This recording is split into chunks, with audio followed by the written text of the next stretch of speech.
திருமால்நல்லூர் கிராமத்தில் அமராவதி ஆற்றங்கரை ஓரத்தில் அருகம்பாளையம் நீரேற்று பாசன சங்கம் என்ற பெயரில் சாயப்பட்டறைக்கும் கல்யாண மண்டபத்துக்கும் அப்பார்ட்மெண்ட்டுக்கும் தண்ணி கடந்த 30 ஆண்டுகளாக திருடி கொண்டு வருகிறார்கள்.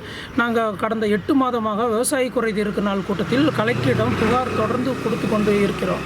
அதன் பெயரில் கள ஆய்வு பார்வையிடுவதற்காக பொதுப்பணித்துறை அதிகாரி ஏஇ, எஸ்டிஓ, மாசு கட்டுப்பாடு வாரிய அதிகாரி மூவர் கள ஆய்வு மேற்கொண்டதில் கிணறு அமைத்து தண்ணி சாயப்பட்டறைக்கு எடுப்பது உறுதி செய்யப்பட்டு உள்ளது.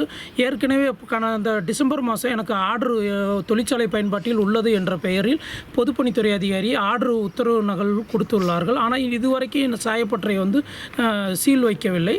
ஆனால் இப்போ நேரடி ஆய்வில் இதுக்கு மேலே தண்ணி நீங்கள் சட்டவிரோதமாக எடுத்தால் நாங்கள் நடவடிக்கை ஏற்படுவோம் என்ற பெயரில் வாய்மொழி உத்தரவு பெயரில் சொல்லியிருக்கிறார்கள் சாயப்பட்ட உரிமையாளரிடம். செய்திகளை உடனுக்குடனும் துல்லியமாகவும் தெரிந்து கொள்ள சப்ஸ்கிரைப் பண்ணுங்க.